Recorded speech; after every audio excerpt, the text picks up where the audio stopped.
Teman-teman, ini kan banyak pertanyaan ya kepada saya melalui DM di media sosial saya. Kemudian di dunia offline pun ketika saya berdiskusi dengan orang-orang yang berseberangan ya dengan pemerintahan sekarang, ya memang yang kontra itu mengatakan bahwa saya terlalu fobia dan pemerintah pun terlalu fobia, terlalu ketakutan, terlalu panik ya dari aktivitas-aktivitas yang dilakukan oleh kelompok-kelompok lah, geng Makassar lah, kelompok yang pembencinya Pak Jokowi dan lain-lain. Ya kita dianggap fobia gitu. Nah saya akan menjelaskan secara gamblang ya. Jangan lupa ya subscribe, like, dan share. Assalamualaikum warahmatullahi wabarakatuh. Kembali lagi ke channel Rusen 98 ya. Jadi gitu teman-teman. Ini kan udah banyak sekali nih yang mereka mengatakan apa yang dilakukan oleh mereka itu teriak-teriak makar ya, Saiful Jani, kemudian Islah Baswari, terus Sunarko, kemudian dari macam-macam orang itulah ya, Ferry Amsari dan lain-lain. Itu kita dianggap terlalu naif teman-teman, kita dianggap terlalu anti kritik dibilang ya. Dibilang juga kita berarti memang tidak demokratis gitu ya. Ini nih kita jelasin gini ya. Untuk para pembenci, untuk para kontra terhadap pemerintah ya, orang-orang yang kontra ya terhadap pemerintah, khususnya elit-elit mereka itu ya, yang mereka menggunakan payung Yusuf Kala, kemudian ada di pemerintahan juga di lingkarannya, kita sama-sama tahu, lagi kita bidik ya, lingkaran Pak Prabowo juga ada yang terus membackup mereka sehingga mereka terlalu berani ya terhadap negara ini. Ya, ini untuk kalian. Jadi gini, kalian jangan mengindahkan atau menggampangkan sejarah. Sejarah yang paling dekat kita inilah.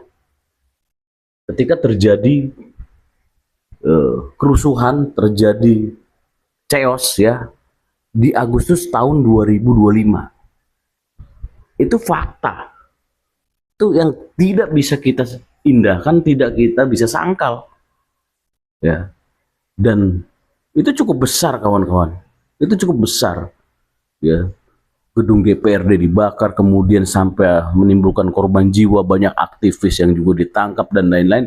Itu cukup besar kejadiannya, itu fakta dan tidak bisa kita tiadakan ya, tidak bisa kita tiadakan itu fakta itu.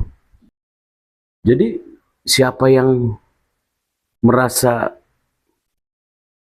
pada tahun 2025 Agustus itu adalah hal yang normal, hal yang biasa saja, ya berarti Anda adalah pemainnya, Anda yang melakukan itu gitu.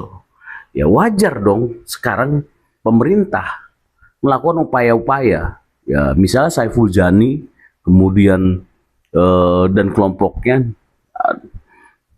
dilaporkan ke Barreskrim atau ke Polda Metro Jaya oleh para relawan, oleh advokat yang pro dengan Pak Prabowo. Itu hal yang wajar ya. Bahkan PBNU pun sudah berteriak teman-teman ya, sudah berteriak dan mereka menolak aktivitas-aktivitas yang kelompok-kelompok lawan ini lakukan ya. Ya menurut saya sih harus ditolak itu. Dan saya harap banyak juga ormas-ormas yang keluar dan menolak orang-orang itu gitu. Biar kita persempit ruangnya gitu ya. Jadi mereka mau meniadakan keadaan Agustus 2025 teman-teman. Dianggap itu hal-hal yang biasa. Bagi kita tidak biasa. Karena apa? Bagi masyarakat ketika terjadi kerusuhan, ketika terjadi pembakaran ya seperti peristiwa tersebut, itu kan sangat dirugikan adalah apa? Masyarakat kelas bawah, kita-kita ini yang harus mencari uang dengan aman, yang harus kita fokus ya untuk mencari penghasilan rumah ya, itu terganggu ya dengan aktivitas tersebut. Belum lagi kalau kita bicara mengenai fiskal atau mikroekonomi atau negara kita gitu ya. Ya, kasus tersebut kan akan membuat para investor, kemudian calon investor akan mundur, bahkan yang sudah ada di sini akan lari. Itu ya, itu tuh banyak efek dominonya gitu ya. Nah, itu apakah bagi kalian wahai para pembenci, wahai para yang katanya sok-sok orang kritis ya, sok oposisi dan melakukan aktivitas mempengaruhi publik masyarakat untuk menentang pemerintah, apakah itu belum cukup bagi kalian keadaan itu? Ya, kalau itu terjadi, kalian happy gitu. Itu kan yang jadi pertanyaan, itu yang harus yang dimasuk logika rakyat adalah itu.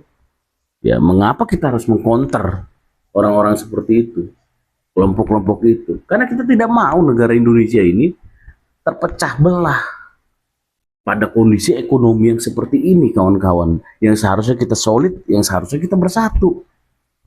Kadang-kadang kita heran teman-teman sama orang-orang ini maunya apa sih kalau kita lihat.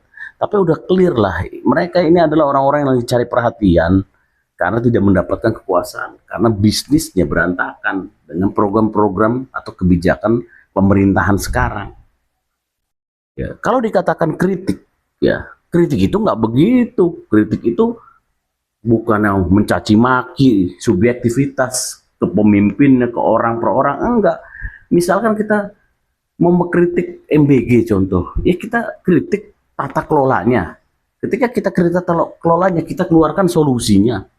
Ya, sasarannya tepat. Beda kalau kalian lakukan adalah ajakan kepada masyarakat untuk melakukan aksi-aksi anarkis. Itu melakukan propaganda.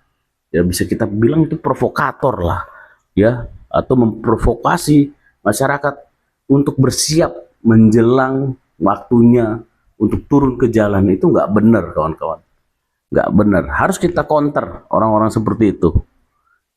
Ya, ini bicara kritik, bicara anti demokrasi, nggak begitu teman-teman. Kita sih oke-oke aja lah. Yang namanya negara kita, negara demokratis, ya dengan saluran konstitusi nggak ada masalah gitu.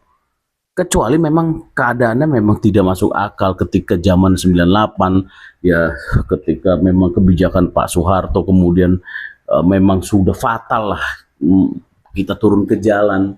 Kondisi saat itu memang harga-harga menjulang tinggi, ya enggak, dan para pengusaha-pengusaha yang memiliki industrialisasi itu banyak yang merugi karena ya perdagangan yang menggunakan dolar. Ya itu berbeda dan terjadi ras di mana-mana, penarikan uang karena masyarakat waktu itu tidak percaya lagi dengan perbankan, uangnya ditaruh di bank. Oke, itu beda. Tapi sekarang apa sih? Nggak ada kan seperti itu. Emang otak kalian cuma mau merebut kekuasaan aja. Ya, karena kita tahu, ya kita kemarin lihat Pak Prabowo berpidato, di belakangnya ada duit itu 31 triliun ya. Itu udah luar biasa teman-teman. Berapa banyak itu mafia yang dihajar, berapa banyak itu kartel yang disikat. Ya, saya nanti akan menjelaskan teman-teman bagaimana cara permainan selama ini sebelum-sebelumnya para birokrat bermain dengan pengusaha. Kemudian bagaimana mereka melakukan mafia terhadap contohnya beras, jagung, ya, permainan-permainan kuota-kuota, ya kan. Itu nanti akan saya jelaskan teman-teman.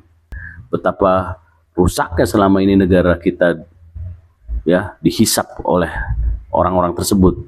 Nah, kalau perlu kita sebut nama-namanya siapa-siapa aja yang udah bermain itu.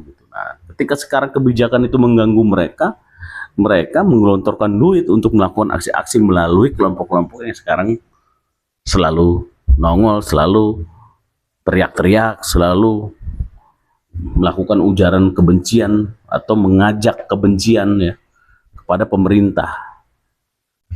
Ya, oke. Untuk teman-teman silent majority, pendukung Mas Gibran, pendukung Pak Prabowo, pendukung Pak Jokowi, kita tetap jaga persatuan. Assalamualaikum warahmatullahi wabarakatuh.